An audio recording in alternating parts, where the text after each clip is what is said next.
السلام علیکم ورحمۃ اللہ۔ بنی اسرائیل کی مسلسل نافرمانیوں کا ذکر ہے،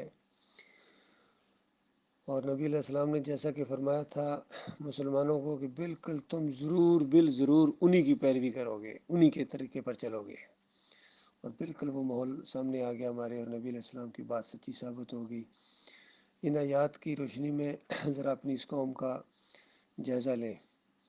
فرمایا یاد کرو جب تم نے کہا تھا کہ اے موسیٰ ہم ایک ہی طرح کے کھانے پر صبر نہیں کر سکتے، اپنے رب سے دعا کرو کہ ہمارے لیے زمین کی پیداوار، ساگ، ترکاری، کھیرا، ککڑی، گیہوں، لہسن، پیاز، دال وغیرہ پیدا کرے۔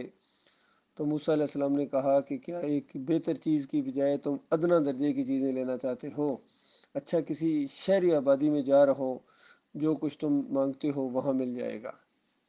تو ایسا ماحول بنا دیا گیا تھا ان کی اس ضرورت کے تحت ایک بستی کے اوپر کافروں مشرکوں کے اوپر حملہ کرنے کے لیے، اور بنی اسرائیل کو جہاد کے لیے ابھارا جا رہا تھا، لیکن وہ انتہائی کمزور پڑ گئے تھے، اور بتایا گیا کہ یہ چیزیں اگر تم کھانی ہے تو اس شہر کے اندر تم داخل ہو جاؤ۔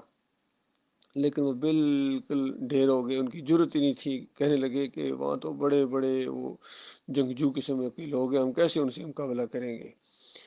تو بالکل دیکھیے آج بھی ماحول ایسا ہی ہے کہ ہمارے پاس اندازہ لگائیے ایٹمی قوت سے آگے کیا چیز ہو سکتی ہے۔ فوجی دستے ہیں، کمانڈوز دستے ہیں، اور میزائل ٹیکنالوجی ہے، سب کچھ ہے، لیکن جرت نہیں پڑ رہی ہے کہ اگر ان کو کہا جائے ہندوؤں کے اوپر حملہ کرو، ذرا انڈیا کے اوپر حملہ کرو، اور مائیں اور بہنیں جو تمہاری چیخ رہی ہیں وہاں فریادیں کر رہی ہیں کشمیر کے اندر، یا کشمیر میں اپنی فوجیں داخل کرو، یا فلسطین کی کیا حال ہے وہاں کے رخ کرو، تو بالکل ان کے چہرے کے اوپر زردی چھا جائے گی، پیلے ہو جائیں گے، اور ان کے پسینے چھوٹنے سے کیا کہہ دیا گیا۔ بالکل دیکھیے ہر معاملے میں نبی علیہ السلام کی بات پوری ہو رہی ہے۔ فرمایا آخر کار نوبت یہاں تک پہنچی کہ ذلت اور خواری اور پستی اور بدحالی ان پر مسلط ہو گئی، اور وہ اللہ کے غضب میں گر گئے۔ یہ نتیجہ تھا اس کا کہ وہ اللہ کے آیات سے کفر کرنے لگے اور پیغمبروں کو ناحق قتل کرنے لگے۔ یہ نتیجہ تھا ان کی نافرمانیوں کا، اور اس بات کا کہ وہ حدود شرع سے نکل جاتے تھے، یعنی شریعت سے اس طرح بھاگتے تھے۔ بالکل وہی معاملہ آج ان مسلمانوں کا ہے، اور آج بھی اگر کوئی پیغمبروں والی دعوت توحید ان کے سامنے پیش کرے تو پرچے کٹ جاتے ہیں، اندازہ لگائیے۔ گستاخ رسول کے فتوے لگاتے ہیں ان کے علماء، اور ان کو جیلوں میں ٹھونستے ہیں۔ یہ سب کچھ ہوتا ہے۔ بالکل اگر کسی کو ذرا برابری اس میں شک ہو تو یہ کام کر کے دیکھے۔ فرمایا یقین جانو کہ نبی عربی کے ماننے والے ہوں، یا یہودی عیسائی ہوں، یا صابی، جو بھی اللہ اور روز آخر پر ایمان لائے گا اور نیک عمل کرے گا، اس کا اجر اس کے رب کے پاس ہے، اور اس کے لیے کسی خوف اور رنج کا موقع نہیں ہے۔ دیکھیے بالکل وہی انداز ہر جگہ۔ وہ بھی اسی طرح کہنا شروع ہو گئے تھے یہود و نصارہ کے پاس، صرف ہم چہتے ہیں، ہم لاڈلے ہیں، ہم بالکل جنت تو صرف ہمارے لیے ہے، اگر اپنے کرتوتوں کی وجہ سے جہنم جانا بھی پڑ گیا تو ایک دن سا تھوڑا سا حصہ، اس کے بعد پھر ہمیں نکال کے اللہ تعالیٰ جنت میں داخل کر دے گا۔ اور بالکل یہی معاملہ جن کا ہو گیا ہے۔ اور جس طرح یہاں بتایا گیا کہ یہ جتنی جو بھی ہے، یہودی ہو، نصرانی ہو، عربی ہو، اجمی ہو، صابی ہو، یہ معاملہ وہاں جو ہے نا قومیت کے اوپر یا علاقے کے اوپر نہیں ہونا ہے، مکی ہو یا مدنی ہو، وہاں تو ایمان اور عمل صالح ہے۔ ایمان جب تک نہیں لاؤ گے، ایمان خالص نہیں کرو گے، تو ایمان جب لائے گا تو ظاہری بات ہے یہودیت چھوڑے گا، عیسائیت چھوڑے گا، صابیت چھوڑے گا، بریلویت چھوڑے گا، دیوبندیت، اہل حدیثیت، صوفیت چھوڑے گا، تب ایمان لائے گا نا۔ تو ان کے ساتھ بھی لٹکا رہے گا تو یا علی مدد بھی چل رہا ہے، یا رسول مدد بھی چل رہا ہے، 11ویں بھی چل رہی ہے، تو ایمان کہاں سے آ گیا؟ تو آخرت کی جو کامیابی ہے وہ ایمان خالص کے اوپر ہے، تب عمل صالح قابل قبول ہوں گے۔ فرمایا یاد کرو وہ وقت جب ہم نے طور کو تم پر اٹھا کر تم سے پختہ عہد لیا تھا، اور کہا تھا کہ جو کتاب ہم دے رہے ہیں اسے مضبوطی کے ساتھ تھامنا، اور جو احکام اور ہدایات اس میں درج ہیں انہیں یاد رکھنا۔ اسی ذریعے سے توقع کی جا سکتی ہے کہ تم تقوی کی روش اختیار کرو گے، مگر اس کے بعد تم اپنے عہد سے پھر گئے۔ اس پر بھی اللہ کے فضل اور اس کی رحمت نے تمہارا ساتھ نہ چھوڑا، ورنہ تم کبھی کے تباہ ہو چکے ہوتے۔ تو دیکھیے عہد و پیمان توڑنا، وعدہ خلافیاں کرنا، یہ بنی اسرائیل کا شیوا تھا۔ بالکل اس قوم کے اندر بھی وہ چیزیں آ گئیں۔ عہد و پیمان کرتے ہیں، پھر توڑتے ہیں، پھر مذاق اڑاتے ہیں، پھر انداز ذرا بھی ان کو احساس نہیں اس چیز کا۔ فرمایا پھر تمہیں اپنی قوم کے ان لوگوں کا قصہ تو معلوم ہی ہے جنہوں نے سبت کا قانون توڑا تھا۔ ہم نے انہیں کہہ دیا کہ بندر بن جاؤ اور اس حال میں رہو کہ ہر طرف سے تم پر دھتکار پھٹکار پڑے۔ اس طرح ہم نے ان کے انجام کو اس زمانے کے لوگوں اور بعد کی آنے والی نسلوں کے لیے عبرت اور ڈرنے والوں کے لیے نصیحت بنا کر چھوڑا۔ بتائیے اس انجام سے آج کون عبرت لے رہا ہے؟ وہی کام کر رہے ہیں جو بنی اسرائیل کرتے تھے۔ جس طرح انہوں نے تالاب بنا کے پہلے ہفتے والے دن مچھلیاں مار ڈالی اور اتوار والے دن پکڑی، اور ان کے علماء نے جب فتوے دیے اور سمجھتے رہے کہ اللہ کے جو حکم ہے اس کی نافرمانی نہیں ہو رہی ہے، بالکل یہی معاملہ ہوا ہے ان کا۔ کس طریقے سے ہیلے بانوں کے ساتھ رشوت کو، سود کو، شرک کو جائز قرار دے رہے ہیں۔ اندازہ لگائیے کہ اللہ کے بندوں کو پکارنا تو شرک نہیں ہے نا جی، مقبول بندوں کو پکارنا تو شرک نہیں ہے نا۔ نبی کو سجدہ کرے تو شرک کہاں سے آ گیا؟ اندازہ لگائیے۔ اور بے حق فلاں، بے حرمت فلاں کیسے شرک ہو گیا جی؟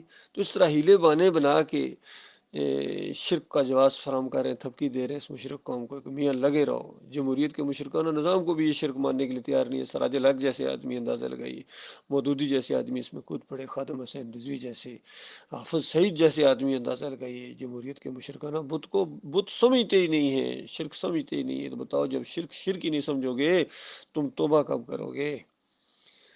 فرمایا پھر تمہیں اپنی قوم کے ان لوگوں کا قصہ تو معلوم ہی ہے جنہوں نے سبت کا قانون توڑا تھا۔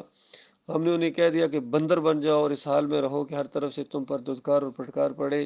اس طرح ہم نے ان کے انجام کو اس زمانے کے لوگوں اور بعد کی آنے والوں کی نسلوں کے لیے عبرت اور ڈرنے والوں کے لیے نصیحت بنا کر چھوڑا۔ پھر وہ واقعہ بھی یاد کرو جب موسیٰ نے اپنی قوم سے کہا تھا کہ اللہ تمہیں گائے ذبح کرنے کا حکم دیتا ہے۔ کہنے لگے کیا تم ہم سے مذاق کر رہے ہو؟ موسیٰ علیہ السلام نے کہا میں اس اللہ کی پناہ مانگتا ہوں کہ جہلوں کسی باتیں کروں۔ یعنی دین ایک سنجیدہ معاملہ ہوتا ہے، یہاں کوئی کھیل تماشا نہیں لگا ہوا ہے۔ بولے اچھا اپنے رب سے درخواست کرو کہ وہ ہمیں اس گائے کی کچھ تفصیل بتائے۔ موسیٰ علیہ السلام نے کہا اللہ کا ارشاد ہے کہ وہ ایسی گائے ہونی چاہیے جو نہ بوڑھی ہو نہ بچیا بلکہ اوسط عمر کی ہو، لہذا جو حکم دیا جاتا ہے یعنی اس کی فوراً تعمیل کرو۔ پھر کہنے لگے اپنے رب سے یہ اور پوچھ دو کہ اس کا رنگ کیسا ہونا چاہیے۔ موسیٰ علیہ السلام نے کہا کہ وہ فرماتا ہے زرد رنگ کی گائے ہونی چاہیے جس کا رنگ ایسا شوخ ہو کہ دیکھنے والوں کو جی خوش ہو جائے۔ پھر بولے اپنے رب سے صاف صاف پوچھ کر بتاؤ۔ دیکھیں کس قدر نافرمان تھے۔ صاف صاف پوچھ کر بتاؤ کیسی گائے مطلوب ہے، ہم اس کی تعین میں کچھ شک میں پڑ گئے، اللہ نے چاہا تو ہم اس کا پتہ پا لیں گے۔ موسیٰ نے کہا اللہ کہتا ہے وہ ایسی گائے ہے جس سے خدمت نہ لی جاتی، نہ زمین جوتی جائے، نہ پانی کھینچتی ہو، صحیح سالم بے داغ، اس پر وہ پکار اٹھے کہ ہاں اب تم نے بالکل ٹھیک پتہ بتایا۔ پھر انہوں نے اسے ذبح کیا ورنہ وہ ایسا کرنے والے نہیں تھے۔ بالکل انگلی رکھ دی گئی اس گائے کے اوپر، اصل میں جس کی پوجا کرتے تھے، جو ان کے دماغوں کے اندر گئی ہوئی تھی وہ نکل نہیں رہی تھی، تو اللہ تعالیٰ نے اس واقعے سے اس طرح نکالا۔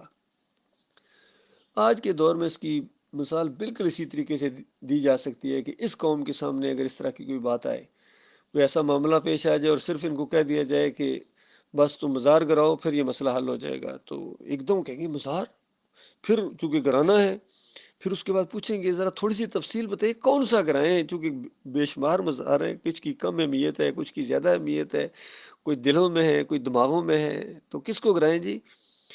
تو کچھ تھوڑی سی تفصیل بنائیں کس علاقے کا، چلو نشانیاں بتا دیں تاکہ پتہ چل جائے۔ تو ان کو کہا جائے کہ یہ مزار جو ہے یہ یعنی گلف کے علاقے میں ہے، یا یہ جتنے یہ عرب علاقے ہیں ان کے اندر ہے، تو پھر اور چیز ہوئے یہ تو معاملہ ذرا اور ادھر جاتا جا رہا ہے۔ یہ صحیح صحیح بتائیں جی وہ کس طرح کا ہونا چاہیے اور کس ملک میں ہو، چلو اتنے بڑے ممالک ہیں، کتنے ممالک ہیں گلف کے، کوئی ایک بتا دے، بتایا جائے سعودی عرب میں ہے، پھر اور چیخ پڑے اور پھر کہیں اچھا نہیں یہ بتائیں اس کا رنگ کیسا، بس رنگ بتا دے پھر ہمیں پتہ چل جائے گا۔ بالکل جس طرح وہ گائے گا ان کی رنگ کسی انہیں پتہ چل گیا کہ رنگ کیسا ہونا چاہیے، تو پھر بتا دیا جائے۔ اب یہ سوچ رہے ہوں گے کہ بالکل شاید وہ نیلا کہہ دیا جائے یا شاید جو جامنو کہہ دیا جائے، نہیں کہا جائے ہرا ہے، بس پھر تو اسی طرح ان کے دماغوں کے اندر چوٹ پڑی ہے جس طرح ان مشرکین کے دماغوں کے اوپر چوٹ پڑی تھی کہ دیکھو یہ بالکل اسی طرح اسی روش پر چل پڑے ہیں، اندازہ لگائیے ان کے شرک اور بالکل اسی طرح کے ہیں۔ تو یہ دیکھیے تو اس طریقے سے وہ کام کرنے والے نہیں تھے، بڑی مشکل سے چونکہ انہوں نے یہ دل پر پتھر رکھ کے اس معبود کو گرایا، توڑا، ذبح کیا، وہ ایسا کرنے والے نہیں تھے، یہ تو پھنس گئے تھے تب ان کو کرنا پڑا۔ اور تمہیں یاد ہے وہ واقعہ جب تم نے ایک شخص کی جان لی تھی، پھر اس کے بارے میں جھگڑنے اور ایک دوسرے پر قتل کا الزام تھوپنے لگے تھے، اور اللہ نے فیصلہ کر لیا تھا کہ جو کچھ تم چھپاتے ہو اسے کھول کر رکھ دے گا۔ اس وقت ہم نے حکم دیا کہ مقتول کی لاش کو اس کے ایک حصے سے ضرب لگاؤ، یعنی مارو، دیکھو اس طرح اللہ مردوں کو زندگی بخشتا ہے اور تمہیں اپنی نشانیاں دکھاتا ہے تاکہ تم سمجھو۔ دیکھیے یہ بھی ایک بڑا زبردست واقعہ تھا، ایک قتل ہو گیا اور اس کا مقتول کا جو بھتیجا تھا وہ سب سے زیادہ رو رہا تھا، سب سے زیادہ چیخو پکار لگے تھے، میرے چچا کو کسی نے قتل کر دیا، میرے چچا کو کسی نے قتل کر دیا۔ اب کیسے پتہ چلے جی؟ اور بعد میں اللہ تعالیٰ نے ایسا انداز اختیار کیا کہ جب اس مردے کو زندہ کیا گیا تو اس نے اسی پر انگلی رکھی کہ اس بے ایمان نے مارا تھا۔ تو یہ ہوتا ہے چور مچائے شور۔ آج ہمارے ہاں بھی جو سب سے زیادہ اللہ کے دشمن باغی ہیں وہ حمایت میں آئے ہیں اور سمجھتے ہیں کہ وہ دین کے اوپر ہیں، اور جو اصلی مومن ہیں اور ایک ایک شرک کا رد کر رہے ہیں ان کو یہ باغی، انتشاری اور گستاخی رسول کے فتوے لگاتے ہیں۔ اندازہ لگائیے، بالکل الٹا چور کوتوال کو ڈانٹے، یہ ماحول بن گیا ہے۔ اور سب سے بڑا مشکل مسئلہ یہی ہے کہ یہ جو طاغوت قسم کے لوگ ہیں یہ پگڑی باندھ کر آئے ہیں، اور یہ جو ہے کورس کر کے آئے ہیں، عربی سیکھ کے آئے ہیں اور مفتی اور علامہ بن کے آئے ہیں، لیکن اللہ تعالیٰ نے ان کے اندر کو بالکل باہر نکال دیا ہے۔ بالکل جو یہ چھپائے ہوئے تھے بالکل باہر آ گیا کہ حضرت صاحب خود شرک میں مبتلا ہے، خود کفر کے فتوے لگاتے ہیں دوسروں کو اور کہتے ہیں تکفیری نہ بنو۔ اندازہ لگائیے، خود لگاتے ہیں۔ تو یہ انداز ہے ان کو ہوش نہیں ہے۔ فرمایا مگر ایسی نشانیاں دیکھنے کے بعد بھی آخرکار تمہارے دل سخت ہو گئے، پتھروں کی طرح سخت، بلکہ سختی میں کچھ ان سے بھی بڑے ہوئے، کیونکہ پتھروں میں سے بھی کچھ ایسے ہوتے ہیں جس میں سے چشمے پھوٹ نکلتے ہیں، کوئی پھٹ جاتا ہے اور اس میں سے پانی نکل آتا ہے، اور کوئی اللہ کے خوف سے لرز کر گر بھی جاتا ہے۔ اللہ تمہارے کرتوتوں سے بے خبر نہیں ہے۔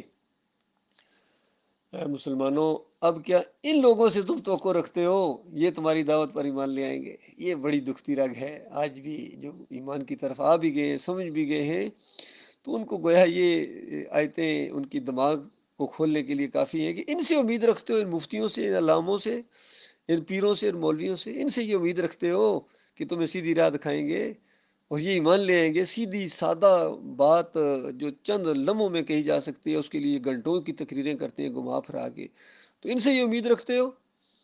فرمایا حالانکہ ان میں سے ایک گروہ کا شیوا یہ رہا ہے کہ اللہ کا کلام سنا اور پھر خوب سوچ سمجھ کر دانستہ اس میں تعریف کی، دانستہ۔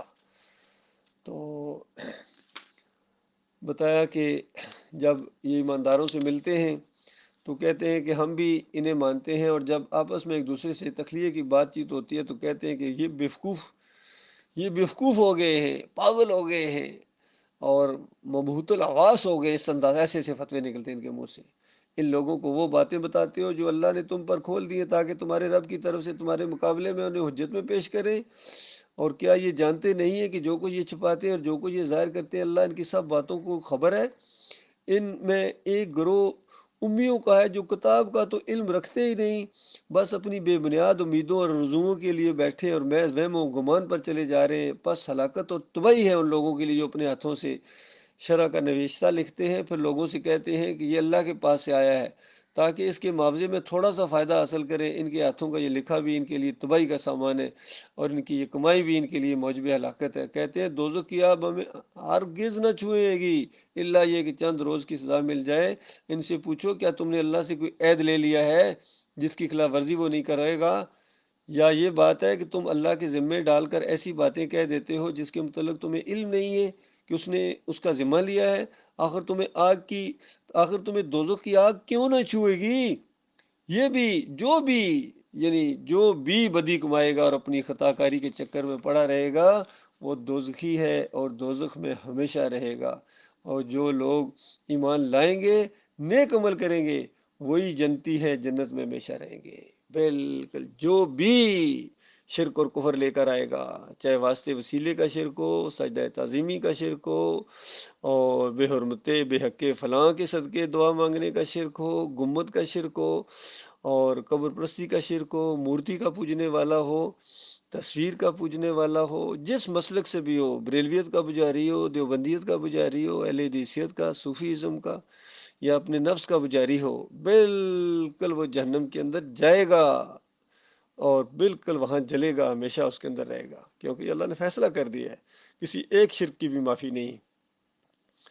یاد کرو اسرائیل کی اولاد سے ہم نے پختہ عہد لیا تھا کہ اللہ کے سوا کسی کی عبادت نہ کرنا۔ دیکھا بار بار گما پڑے، وہ یہ دین ہی یہی ہے، ایمان خالص ہے، ذرہ برابر اگر تم نے اس کے اندر شرک کی ملاوٹ کی، تم شرک کو نہ مانو، تمہیں بتایا جا رہا ہے کہ یہ شرک ہے، شرک ہے، تو اس کے بعد ہمیشہ ہمیشہ کے لیے تمہیں آگ کے اندر رہنا پڑے گا۔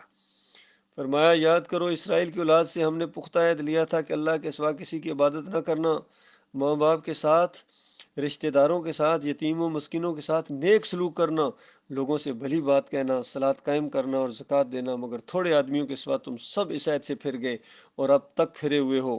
پھر ذرا یاد کرو ہم نے تم سے مضبوط عہد لیا تھا کہ آپس میں ایک دوسرے کا خون نہ بہانا اور نہ ایک دوسرے کو گھر سے بے گھر کرنا۔ تم نے اس کا اقرار کیا تھا اور تم خود اس پر گواہ ہو، مگر آج وہی تم ہو کہ اپنے بھائی بندوں کو قتل کرتے ہو، اپنی برادری کے لوگوں کو بے گھر کرتے ہو، ظلم و زیادتی کے ساتھ ان کے خلاف جتھے بندیاں کرتے ہو، اور جب لڑائی میں پکڑے ہوئے تمہارے پاس آتے ہیں ان کی رہائی کے لیے فدیہ کا لین دین کرتے ہو، حالانکہ انہیں ان کے گھروں سے نکالنا ہی تمہارے لیے تم پر حرام تھا۔ تو کیا تم اللہ کی کتاب کے ایک حصے پر ایمان لاتے ہو، دوسرے حصے کے ساتھ کفر کرتے ہو؟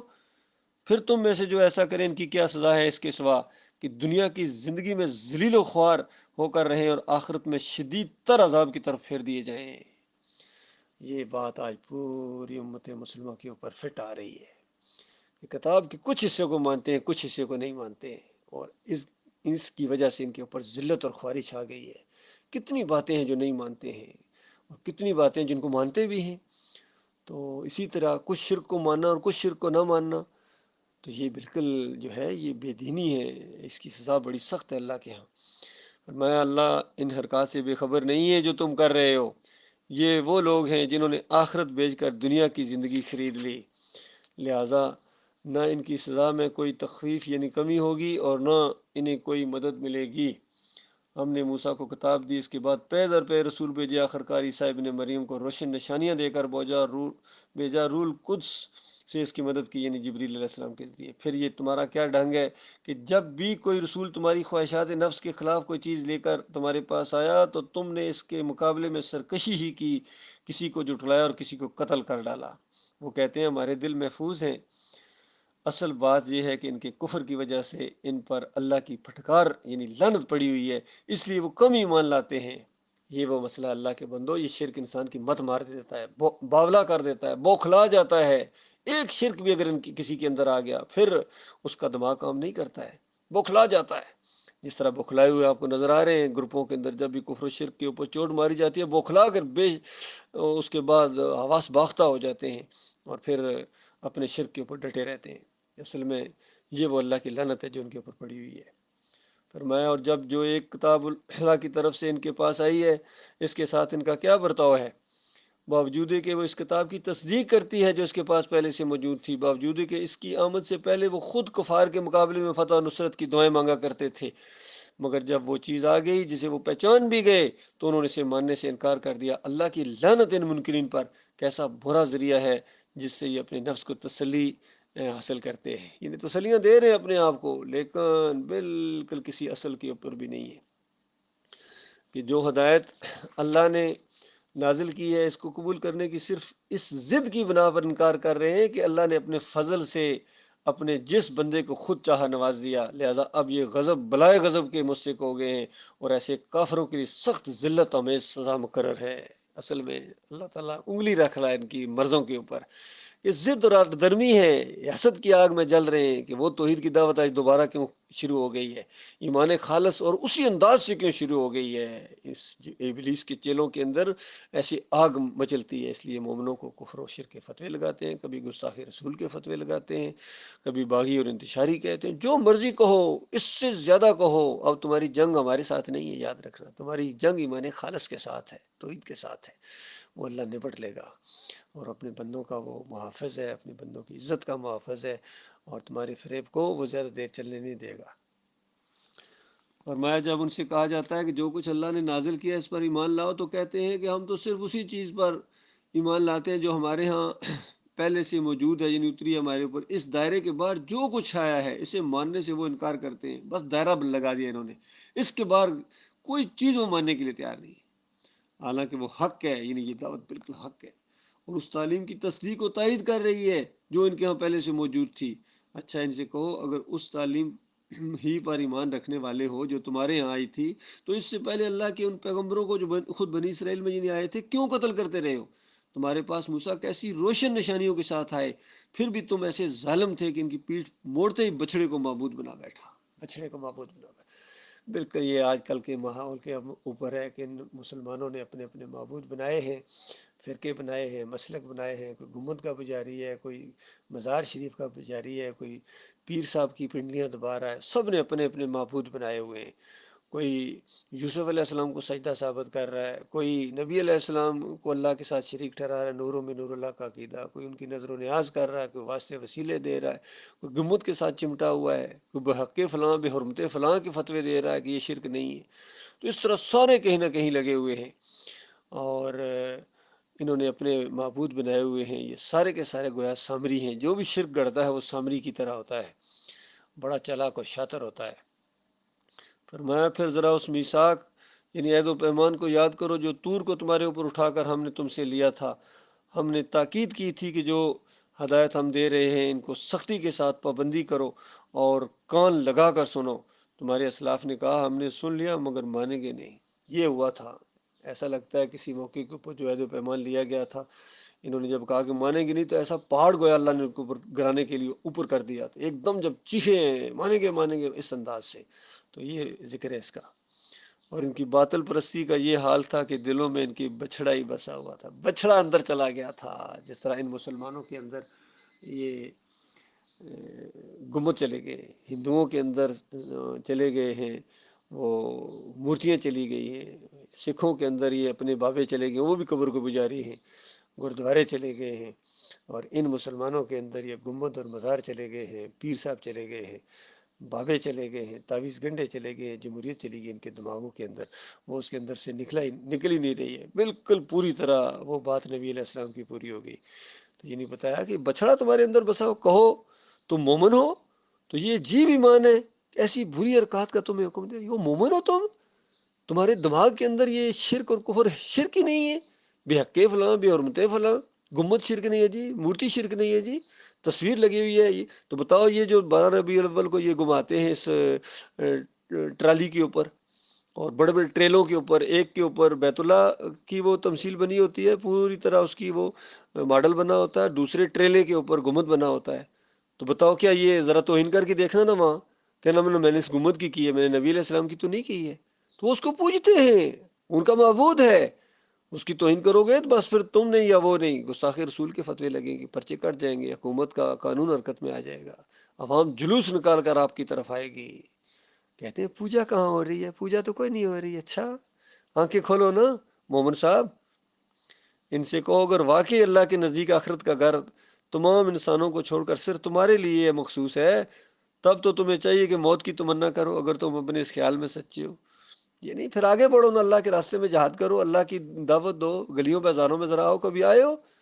جس طرح یہ مسلمان دعوت دے رہے ہیں، نبی علیہ السلام دعوت دے رہے ہیں، اور ان کے ماننے والے امتی قیامت تک یہ انداز اختیار کریں گے۔ نبی علیہ السلام کی سنت ہے یہ سنت اس انداز سے تازہ ہوئی اس آخری دور کے اندر، ڈاکٹر مسعود الدین عثمانی رحمۃ اللہ علیہ کے ذریعے بازاروں میں بسوں میں دعوت دیتے تھے، توحید کی دعوت دیتے تھے، رد شرک کرتے تھے، پھر ماریں بھی پڑتی تھی، اور ان کے ساتھی بھی اسی طریقے سے کر رہے ہیں۔ تو اب یہ دعوت جب اصلی انداز میں سامنے آ رہی ہے تو ان طاغوت کے پجاریوں، ان سامریوں کے دماغوں کے اوپر تھوڑے برس رہے ہیں اور آپے سے باہر ہو جاتے ہیں، بالکل اس دعوت کو برداشت نہیں کرتے، بجائے اس کے ساتھ دیں، ساتھ دیں۔ کون سی ایسی بات ہے، کتنی سادہ بات ہے، اندازہ لگائیے۔ تو اللہ اکیلا ہے، مالک اکیلا ہے، اس کے ساتھ یہ شرک نہ کرو، کوئی بھی شرک نہیں ہے، کوئی واسطے وسیلے نہیں، کوئی بے حق بحرمتے نہیں، کوئی تعویذ گنڈا نہیں، کوئی جمہوریت کا مشرکانہ نظام نہیں، کوئی چیز اللہ کے ساتھ شریک نہیں ہے۔ بتاؤ اس میں کون سی ایسی بات ہے کہ دشمن بن کر اٹھے ہو بے ایمانو؟